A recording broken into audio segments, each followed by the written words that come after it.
अब आगे बढ़ते हैं, क्योंकि हम बात कर रहे थे होलिका दहन को लेकर। तो होलिका दहन की मान्यता तो आपने जानी, लेकिन अब आप इच्छुक होंगे जानने में कि इसका शुभ मुहूर्त क्या है, समय क्या है और हमें इसे कैसे करना चाहिए। आइए इसी पर चर्चा करते हैं। भारती जी, जिस तरीके से, इतने अच्छे तरीके से, प्यार, बहुत सुंदर तरीके से आपने लोगों को ये विषय बताया, होलिका दहन क्या बताया। अब जैसे कि लोग उत्सुक होते हैं, क्योंकि बहुत बच्चों में रहता है कि हमें जल्दी से जल्दी होलिका दहन करना है, वो समय क्या है, वो विधान क्या है। अब आइए उसी पर चर्चा करते हैं। होली से एक दिन पहले मैंने बताया कि होलिका दहन किया जाता है। इस बार होलिका दहन 17 मार्च 2022 गुरुवार को है। शुभ मुहूर्त की बात करें तो हिंदू कैलेंडर के अनुसार फागुन पूर्णिमा तिथि 17 मार्च के दिन गुरुवार को दोपहर के समय 1:29 से शुरू हो रही है, जो कि 18 मार्च को दिन शुक्रवार को दोपहर 12:47 तक रहने वाली है। होलिका दहन फागुन पूर्णिमा को ही होता है। इस दिन को छोटी होली के नाम से भी जाना जाता है। होलिका दहन का शुभ मुहूर्त रात के समय क्या है? रात के समय होलिका दहन 9:06 से 10:16 तक ये शुभ मुहूर्त रहने वाला है। इस दिन इस शुभ मुहूर्त में दहन करने के लिए आपको 1 घंटा 10 मिनट का वक्त मिलने वाला है। होलिका दहन के अगले दिन धुलेंडी यानी कि रंगों वाली होली का त्यौहार मनाया जाएगा। इस वर्ष शुक्रवार 18 मार्च को रंगों वाली होली का त्यौहार मनाएंगे।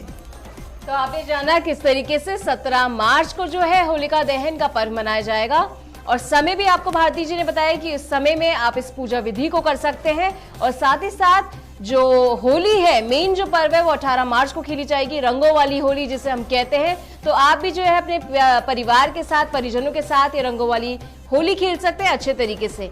आगे भी जानेंगे कि हम क्या कुछ कर सकते हैं, लेकिन उससे पहले एक प्रश्न है, आइए उसी पर चर्चा करते हैं। भारती जी, अक्सर देखा गया जैसे होली का पर्व आता है तो बहुत सारी जीवन में खुशियां भी लेकर आता है और कुछ बाधाएं भी लेकर आता है। तो होली का पर्व कितना महत्व रखता है, पूजा पाठ के विधान से लेकर कहें, ग्रहों से लेकर कहें, क्या इसमें बहुत सारी बातें होती हैं जिन्हें हमें ध्यान रखने की जरूरत है? जी बिल्कुल। होली पर करने वाले खास उपाय की बहुत ज़्यादा महत्वता होती है। एक्चुअली होली का धार्मिक दृष्टि से बहुत महत्व है।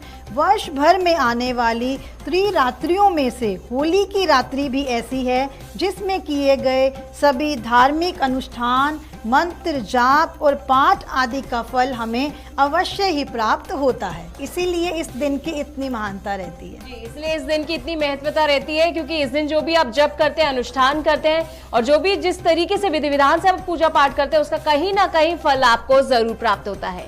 लेकिन अब बारी है उन उपायों की। जी हाँ, हम बात करें उन उपायों के बारे में जो होली पर करने चाहिए, क्योंकि अक्सर देखा गया बहुत से हमारे जीवन में बाधा आती है, परेशानी आती है, और जिसकी वजह से क्या होता है कि सिर्फ रुकावटें आती रहती है। तो आइए क्या कुछ कर सकते हैं हम होली पर, इन सभी पर चर्चा करते हैं और आगे जानते हैं। जी भारती जी, देखा गया है, भारती जी, इस प्रकार से देखा गया, कई लोग अक्सर कहते हैं कि हमारे बच्चे बीमार चल रहे हैं, हमें नौकरी नहीं मिल पा रही है, व्यापार में घाटा हो रहा है, परेशानियां आ रही है, लेकिन कुछ समझ में नहीं आता है। लेकिन हमारे कुछ पर्व ऐसे होते हैं जिनमें जब विधि विधान से कोई चीज की जाए तो उसका फल आपको मिलता ही मिलता है। तो ऐसे में वो कौन से उपाय हैं जिन्हें हम कर सकते हैं? जी, इस होली पर मैं स्पेशल उपाय खास बताऊंगी जो होलिका दहन के समय में हम कर सकते हैं। इस होली की अग्नि में अपनी सभी शारीरिक, मानसिक व्याधि, किसी प्रकार की सफलता में रुकावट, आर्थिक कष्ट व सभी बाधाओं को नाश करने के लिए एक सरल व प्रभावकारी उपाय है, जिसे कोई भी आसानी से कम खर्च में करके अपनी सभी बाधाओं को होली की अग्नि में भस्म करके जीवन को सुगम बना सकता है।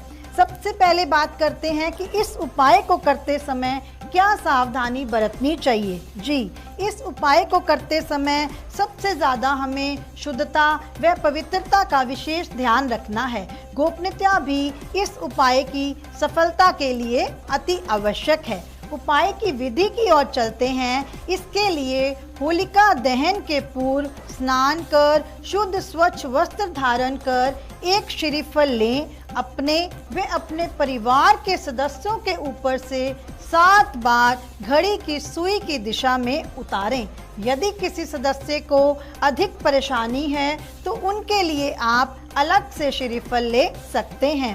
अब अपने देवता का ध्यान करके अपनी समस्या को उन्हें बताकर श्रीफल होलिका में डाल दें और होलिका की 7 प्रदक्षिणा करके परेशानी दूर करने की प्रार्थना करें। वह परिवार के लिए स्वास्थ्य, यश, लाभ, दीर्घायु की कामना करें और हाथ जोड़कर प्रणाम करें। इस उपाय के प्रभाव व प्रभु की कृपा से सारी समस्याएं जो आपके जीवन में हैं वो इस होली की अग्नि में स्वाह हो जाएंगी। वे आपका जीवन सरल, सुगम व समृद्धशाली हो जाएगा।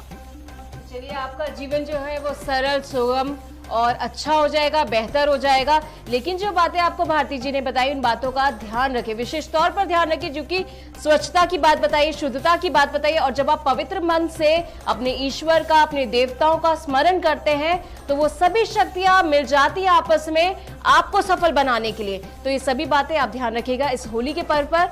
और भारती जी, आपका बहुत बहुत धन्यवाद। नमस्कार। तो उम्मीद करते हैं ये होली का पर्व आपके जीवन में खुशियां लेकर आए, उमंग लेकर आए, रोशनी लेकर आए, और जो भी बाधा है, समस्त बाधाएं वो जल्द से जल्द दूर हो जाए। इन्हीं मंगल कामनाओं के साथ कि आपका जीवन जो है मंगलमय बना रहे। फिलहाल मुझे दीजिए इजाजत, देखते रहे अपना खास कार्यक्रम।